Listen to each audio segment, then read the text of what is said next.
You want to value Alibaba, right? Alibaba. Say you want to value it. What would be the closest thing to, what's a comparable business to Alibaba? Excellent. Amazon.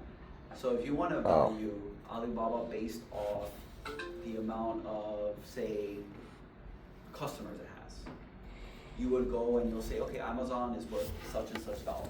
It has this amount of customers. There's a multiple there, right? Value over the number of customers.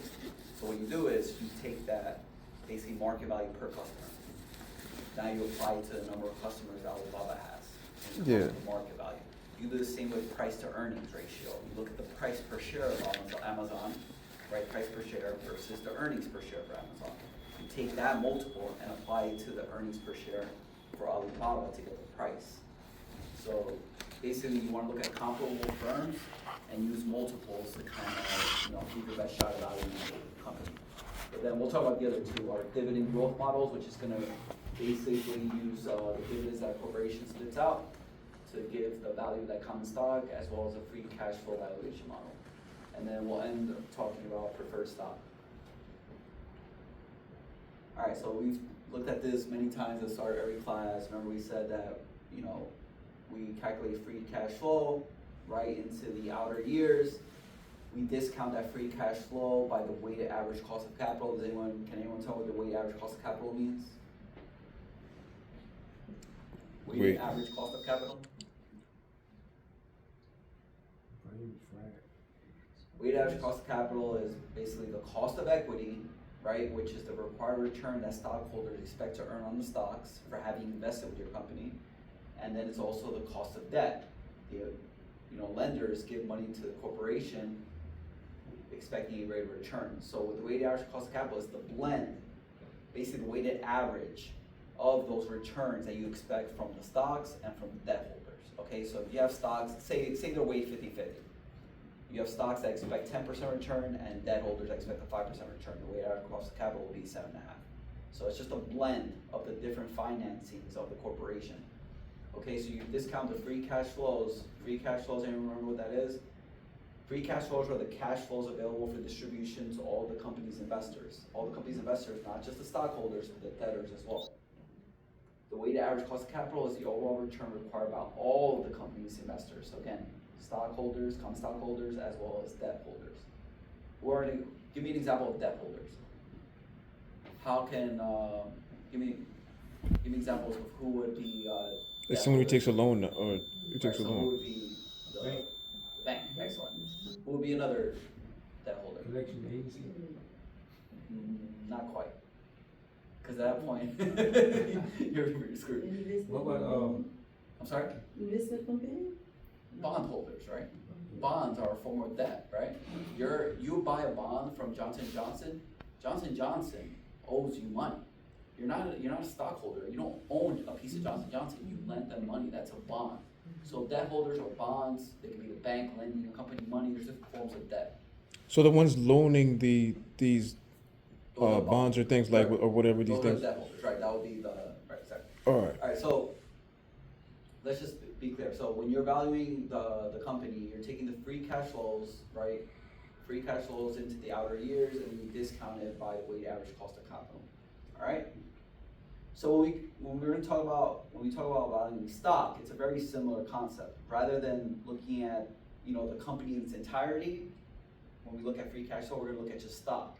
Stock would only be the dividends, right? Stocks issue dividends.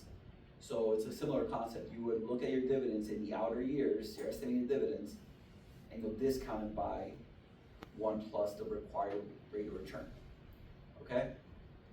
So keep that in mind. We're going to do value of operations, which is the free cash flow discounted the weighted average cost of capital, because the value of operations is not just the stocks, it also includes, those that have lent money to the company, right? And then when we're valuing stock, this is only on the stock. So you're going to look at dividends divided or discounted by the required rate of return expected by the common stockholders. Is that clear? All right. So let's talk about common stock owners, who they are, what they do, the power that they have. So common stockholders, they're the owners of the company, right?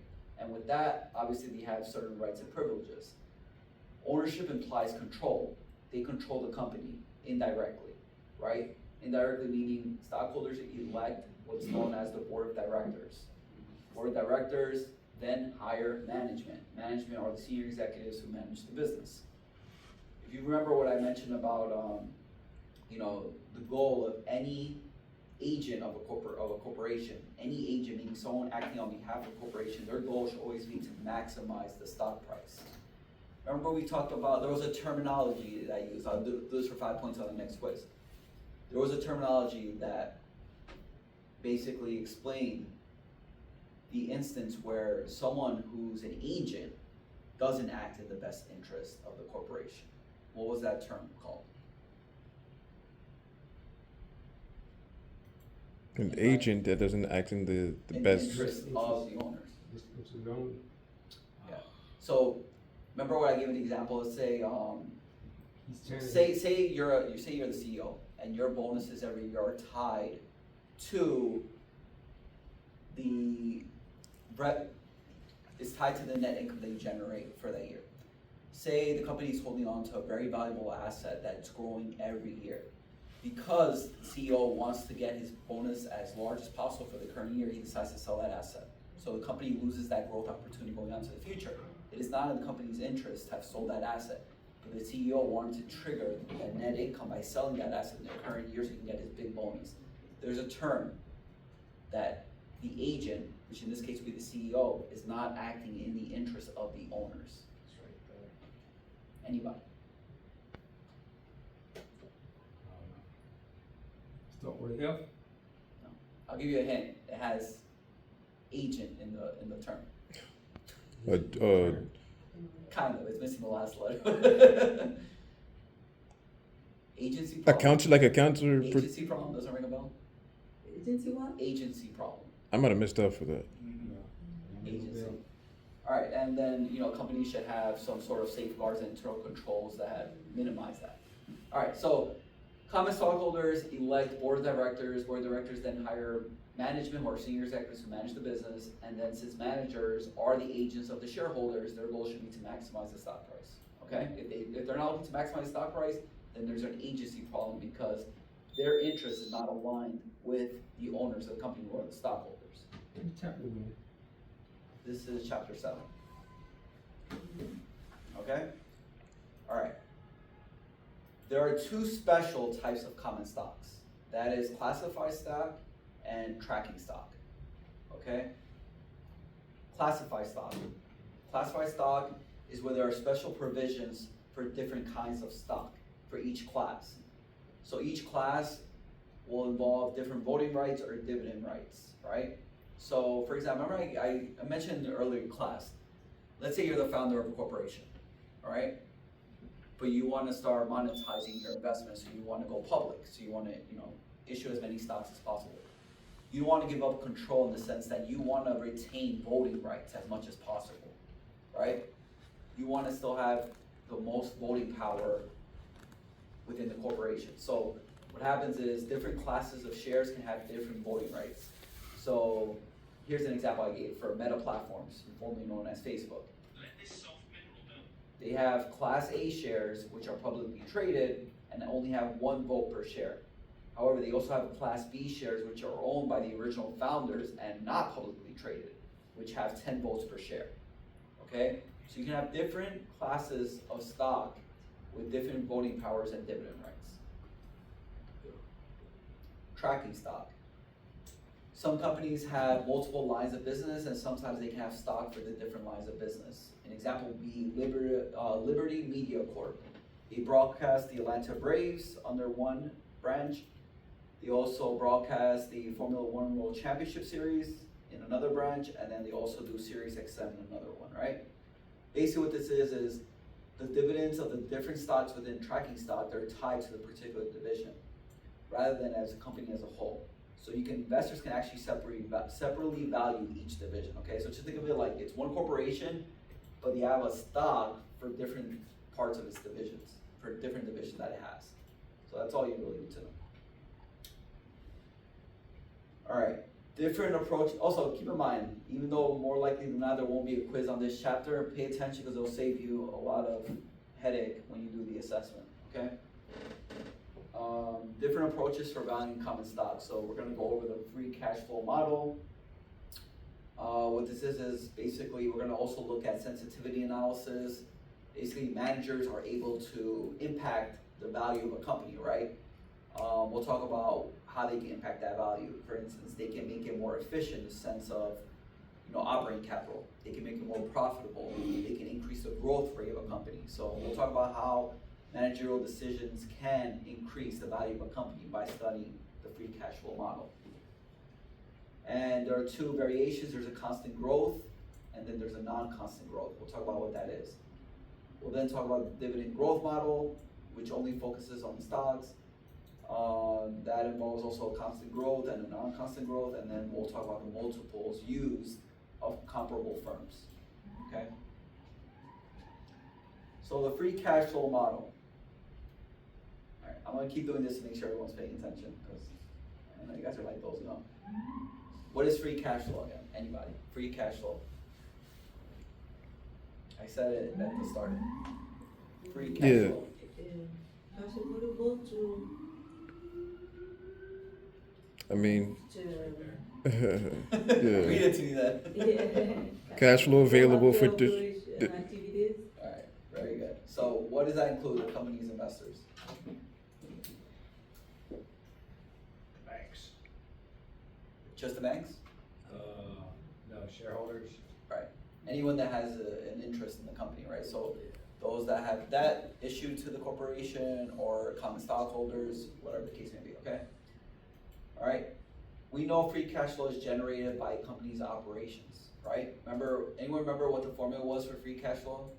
Yes, it was over the WACC. Well, that was the formula to calculate the value of the company. Oh. But the formula to calculate free cash flow, anyone remember?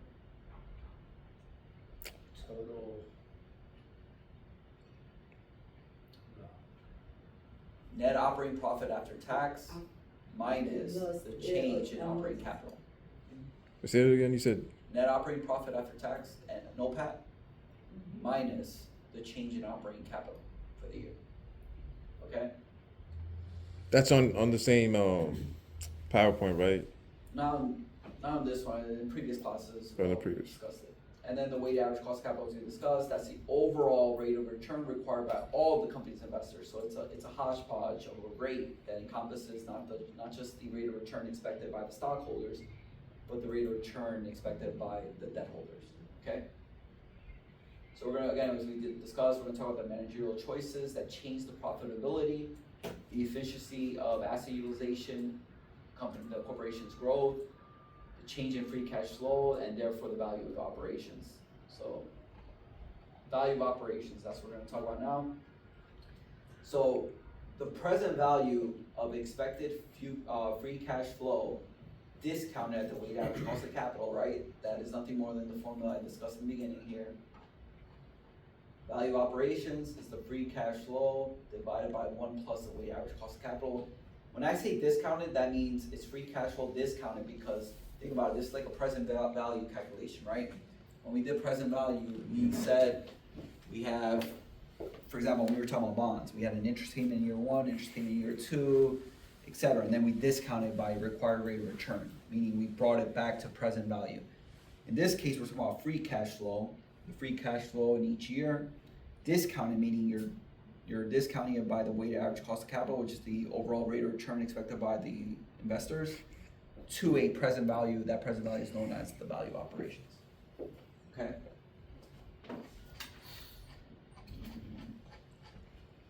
So, again, the value of operations is the present value of the expected future free cash flows discounted at the weighted average cost of capital. Okay, so that is the formula. Value of operations is the free cash flow over 1 plus the weighted average cost of capital. Anyone know what this means? You should know this from whatever math class you're required to take, but this just means you sum up for every time, year 1, T will be, say for example, year 1. This will be 1 free cash flow at year 1. And then if you do year two, it'll be 1 plus weighted average cost of capital to the power of 2, free cash flow at year 2, and you keep summing them up, okay? Sources of value, so this is what I mean by what makes up the value of a corporation. So you have the value of operations, right, that we're calculating using this formula, right? And it's not just operations that a company has worth of value, right? It can have non-operating assets. What are examples of non-operating assets? It can be financial assets that the corporation has, such as short-term investments or marketable securities. It can have ownership of a non-controlling interest in another company. Remember, we talked about how a corporation can actually have stock in another corporation. Remember, we talked about how you can have not just double taxation, but triple taxation. So when a corporation has an interest in another corporation, that is non-operating. Operating means the core business of the corporation, which is not owning other corporations, right? For example, if say Amazon also has an investment in whatever the case may be, Bank of America Securities or whatever the case may be, Amazon's operations are not in owning stocks in other companies. Their business is commerce, e-commerce, right? Shipping, everything. So when you think of the value of a corporation, you have the operations and you have the non-operating assets. Non-operating assets, again, includes like financial assets, includes ownership of non-controlling interest in another company. And usually the value of non-operating assets are close to the figure that's reported on the balance sheet of that company. Claims on corporate value. When you see claims, that means rights that either debt holders have on the company or the stockholders have on the company, because they have the claims to the assets of a corporation, right? Debt holders are obviously, they have the first claim, right? If a corporation liquidates, stockholders do not touch that money until it has repaid all debt, because they have a priority claim to the cash flows of the business. Is that clear? So, claim on, another thing I want to mention, so last class, remember we talked, yeah, go ahead. You said debt holders have first claim. Absolutely. Think about it, if You mean for like the bank, when they give you? yeah, the banks have to Gotcha. get paid Okay, first got it. before the corporation can In my issue. mind, I'm thinking debt collection, that's why Oh, okay. yeah. Yeah, so, remember what I said, common stockholders, they're known as the residual interest holders in a corporation. The reason they mean residual, meaning they get what's remaining after paying off all claims, okay? So, claims on corporate value, first priority are debt holders. And even within that, last class, remember we talked about you have secured versus unsecured debt? Who comes first, secured or unsecured? Secured. Who comes first? Secured. Secured, right. Secured comes first, unsecured comes after, right? Because they have collateral within the corporation. After debt holders are satisfied, then are the preferred stockholders. They are the next claim. Once they're satisfied, anything that's remaining goes to the common stockholders. Okay? So those are the claims on corporate value. So let's look at this this chart right here. So this explains the whole thing. So you have sources and claims, okay? So when we say total intrinsic value, that just means the total value of a corporation. So we have our value of operations, right? That we're gonna use the formula to calculate. And to that, we're gonna add the non-operating assets, right? To get the full value of the company. Okay, now to derive the value of equity meaning common stock, we're gonna take the full value of the company and we're gonna subtract all the debt and all the preferred stock.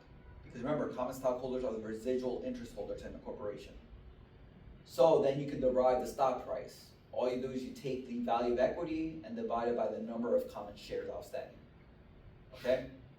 So in this graph, the value of the company is the value of operations, which makes up most of the value, and then you have the non-operating assets, which include like marketable securities as an example. That makes up the full value of the company.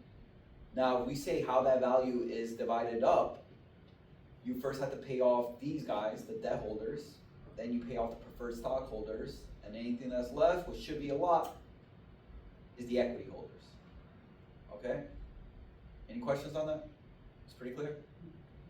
Alright. So let's talk about valuing, the value of operations. So as we said, the value of operations, we derive that by finding the present value of free cash flows, estimated free cash flows into the future, discounted at the weighted average cost of capital, okay? So this is the formula. You would do this for each year's free cash flow. Jimmy, this should be very similar to the bond valuation, right? Remember we had interest payments in each of the 4 years? years, 2 Yep, years, 2 years. exactly. So a very similar concept. You have free cash flows, and you're discounting it by the weighted average cost of capital. That is your rate. The weighted average cost of capital is like your required rate when you're doing the bonds. But in this case, now it's weighted average cost of capital because we're not only dealing with bonds. It's not a required rate of return. We're dealing with required rate of return from bonds, and we're also dealing with expected returns on stocks. Okay. So let me ask you something. How do we find the present value of an infinite stream? Remember, we're saying estimated free cash flows going out into the future, and you see this. Anyone can tell me what this means right here? This little. It's like an infinity symbol. Very good. So this is just saying, companies assume to go and live forever, right? But that makes it difficult to value it, right? So there's a formula that we're going to use to derive, but let's get there first. So suppose free cash flows are expected to grow at a constant rate. Now, this is important because the only way to find the value of a company that has an infinity is if you take an assumption that you have a fixed growth rate into the future, okay? So let's first be clear. What is the free cash flow at year 2 would mean? It's the free cash flow year 1 plus 1 plus the growth rate to the power of 1. Okay, because if we're saying it's a fixed growth, then the free cash flow from year 1 should be nothing more than to get the free cash flow at year 2 should be nothing more than the free cash flow at year 1 plus a growth rate. And then if you want to find the free cash flow at year 3, you do free cash flow at year 2 plus a growth rate, etc. Okay? Remember what I'm saying? So, if you're assuming a constant growth, then to find the free cash flow at the end of every year, all you're doing is adding a growth to the previous year cash flow. So if you're finding the free cash flow year 2, that's going to equal the free cash flow year 1 times 1 plus a growth rate. Okay? If you want to find the free cash flow at year 3, that is essentially free cash flow year 2 times 1 plus the growth rate. They're using free cash flow year 1, but keep in mind they're doing to the power of 2. That's the same thing as saying free cash flow year 2 times 1 plus the growth rate, and etc. You just keep doing that, okay? So that is the constant growth. Let's continue. So in terms of finding the value of operations, this is what we would do with the constant growth. We have our free cash flow year 1, we were discounted by 1 plus the weighted average cost of capital. To that we add the free cash flow at year 1 times 1 plus the growth rate, it's constant growth, discounted at 1 plus weighted average cost of capital to the power of 2. You keep the same concept going. You keep growing the free cash flow by the growth rate every year, and you discount it by the weighted average cost of capital to that respective year's power, okay? Now, keep in mind what this ends up being mathematically. I want you to, I don't know if you've taken a math class recently, but we'll go over that, how we can make this more simple with the formula. So we can basically multiply and divide by 1 plus the growth rate and make this much clearer. So what ends up happening, if you do some rearranging of the formulas, you end up with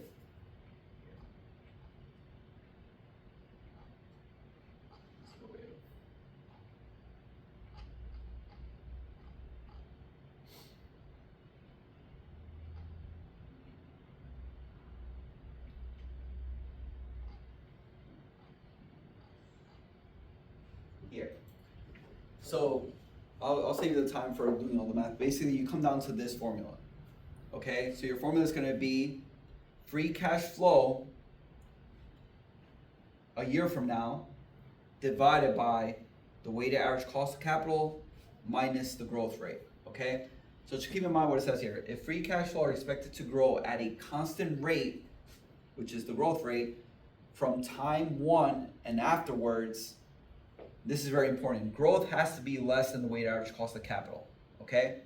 Why do you think that is? Mathematically, why do you think the growth has to be less than the weighted average cost of capital?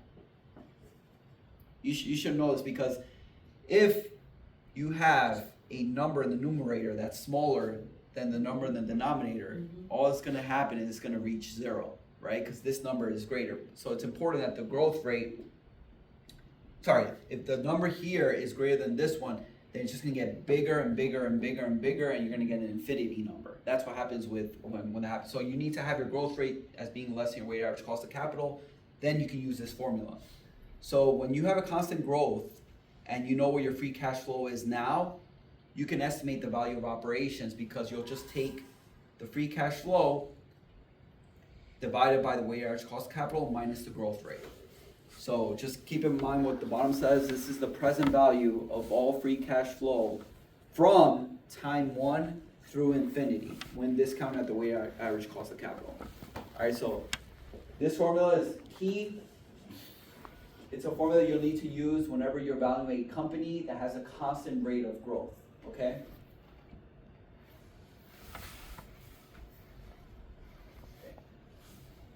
So, pay attention to this. So, the value of operations at time zero, right, is the free cash flow at year one over the weighted average cost of capital minus the growth rate, right? What if you don't have the free cash flow at year one? What if you only have the free cash flow right now? How would you find the free cash flow at year one? Wait, I'm sorry? you said if you have it now, but not year one? Yeah, so say you know what your free cash flow is currently, and you want to know what it will be at the end of the year. How would you find that number? Remember, we're assuming a constant growth model. So how would you find your free cash flow at the end of year one? Did you do it by month? You can take the growth on it, right? So for example, if I say we know our free cash flow, what it is now, which is time zero, we can grow it by 1 plus the growth rate to get the free cash flow at year one, right? Doesn't that make sense? We said it's a constant growth free cash flow. If we know what it is now, we know what it is a year from now. We know what it is 2 years from now, 3 years from now, 4 years from now. So if they're telling you to value a company, have this formula embedded in your head because it's just nothing more than the free cash flow over the weighted average cost of capital minus the growth rate. If you don't have this number and you only have the current free cash flow, all you have to do is grow it by the growth rate. And you do the formula the same way, okay? So, when you're finding the value of the company, you are finding it at time now, at time zero. Okay, so that's how you're valuing the company. So, again, this is still the present value of all free cash flow from time one through infinity when discounted at the weighted average cost of capital, okay? All right, so let's do an example. I'm gonna make sure you guys are well engaged on using the formula, so I'm gonna just have you guys do it.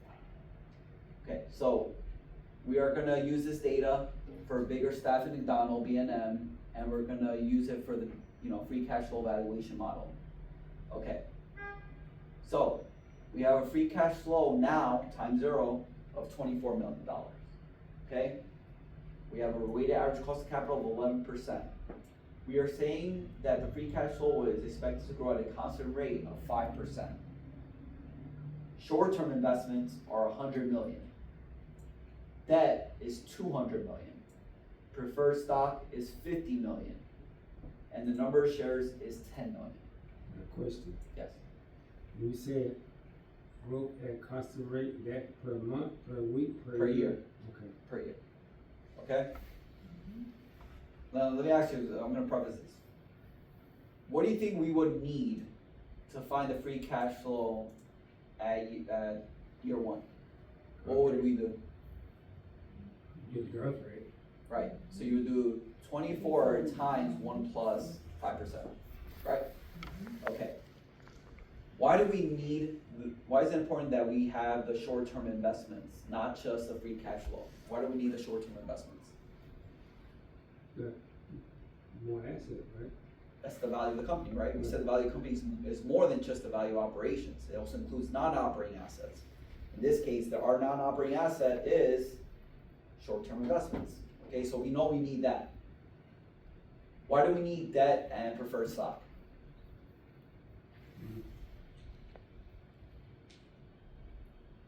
That's collateral. We need debt and preferred stock if we wanna derive what amount goes to the common stockholders, cause think about it. Remember the charts, we talk about, how do we get the full value of a corporation? Well, we're gonna use the free cash flow to derive the value of operations. But we said the value of a corporation is more than just the value of operation, we also need the non-operating assets, which is why we would also take the short-term investments. So then, okay, great, we have our value of operations, we have our short-term investments, we have the full value of the corporation. Now, if you wanna know how much of that corporation belongs to the common stockholders, now we need to back out the debt holders' interest and the preferred stockholders' interest. So once we back out $250 million from the full value of the company, now we know how much is left for the common stockholders. So what you're saying is the company is $1 billion. Yeah. And you back out the 250 from the billion. $750 million for the common stockholders. And then if you wanna find, why do we need this? The number of shares. So it's 10 million shares per individual, that's 10 million shares. Divided. Yeah, it's basically the price per share, the value per share. we So that's why we need each of these variables, okay? So now let's talk about, walk through and pull in everything we discussed into a problem so you can see it better. Alright, so what we're gonna do first is we're gonna find the value of operations. Remember we said the value of operations is, Free cash flow yeah, I'm trying to find, it is free cash flow. Remember over. this formula? I said this is the value of Sum. operations, Equal to sum. but here, let me go to.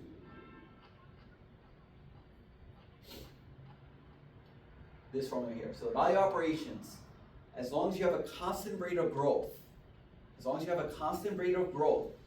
and the growth is less than the weighted average cost of capital, you can use this formula. So let's see if we have a constant growth and the growth is less than the weighted average cost of capital. So those two criteria need to be met, okay? Constant growth and the weighted average cost of capital has to be greater than the growth rate. Greater or less. The weighted average cost of capital has to be greater than the growth rate, or the growth rate has to be less than the weighted average cost of capital. Okay? So it doesn't become infinity. So it doesn't become, yeah. Exactly, yes, or also we infinity value. Okay? So if we go back to the problem, we're gonna use, remember, it's free cash flow at year one over the weighted average cost of capital minus growth rate. But first, look what it says. Free cash flow is expected to grow at a constant rate. Boom, we know we can use the model, right? Because we also notice that the growth rate is less than the weighted average cost of capital. Yeah. So the two criteria are met. We have a constant growth and the growth rate is less than the weighted average cost of capital. If you don't have those two, you cannot use that model, the formula. Alright, so we know it meets that and we can use the formula. So we're gonna use value of operations equal to the free cash flow of year one over the weighted average cost of capital minus the growth rate. We don't have a free cash flow at year one. We only have a free cash flow at time zero, which is now. But we can find it easily. Remember we said we can grow it by the growth rate, it's constant growth. So we know it's 24 million times 1 plus the growth rate of 5% over the weighted average cost of capital, which is 11% minus the growth rate of 5%. Is that clear? So we get to a value of operations as being $420 million. Any questions on that so far? So value of operations equal to free cash flow in year one over the weighted average cost of capital minus the growth rate. We don't have free cash flow year one, so we're gonna just do some math. Free cash flow now, which is times zero, times 1 plus the growth rate, because we know it's constant growth. So we found our free cash flow year one by doing this math. And we divided by the weighted average cost of capital minus the growth rate.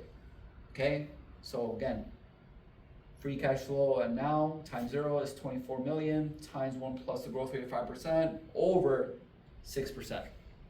But you said times zero? At time zero, like time zero means now, current period. Oh. T1 or time one means a year, at the end of year one. Okay, so you get to a value of $420 million. Now, is this the value of the corporation? No, Why? because it would be way larger than that number. Why? What's missing in the value of the corporation? So we have the value of operations of 420 million. I'm sorry? Debt and all the other stuff. That is a claim on the value. It doesn't add to the value of the corporation. 250. What does the 250 represent? The, Investment, what you got to pull out from the, Invest- what the value of the company. investment, no? Yes, short-term investments. Yep. Okay. Wait, was it the 250 or maybe that wasn't the value of the, that was that? That was the not debt part 250. right there. Here, let me Pull go out. to the, but she's right, it's 100 million. okay? So it's the Short-term short-term investments. investments. Okay, so to that 420 that we calculate as a value of operation, we're gonna add now the non-operating assets, which is in this case short-term investments, which Sabrina mentioned, it's 100 million. So 420 plus 100, we can do that. Now we know the full value of the corporation, it's 520 million, right? That's the value of the corporation. We took the operations and the non-operating assets and we found the full value. Okay, so we know this is what the corporation has to offer. But, and now to derive what amount is left for the equity holders, which are the common stockholders, now we have to go with the priority claims. So from that 520, we're gonna back out the debt holders, which is 200 million. Mhm. Then we have to pay back the preferred stockholders, which is another 50 million. So what's left is $270 million. That 270 is the residual interest in the corporation, AKA, it's the amount available to the common stockholders. Okay? Now, if you wanna find the value per share, what would you do? Right by Timmy, Divided by 10, right? Cause it's already in millions. right, So essentially be 270 million divided by 10 million. So price per share, $27. Any questions? So we just derived what the price per common stock is or per share by looking at the free cash flow, by looking at the growth rates, by looking at the claims on the value of a corporation, by looking at the non-operating assets. We took it all together and we found the value of the common stockholders, okay? Okay. Do we wanna take a break or do we wanna continue? You look beat up. Let's take a 5-minute break. so, we come back, we're gonna do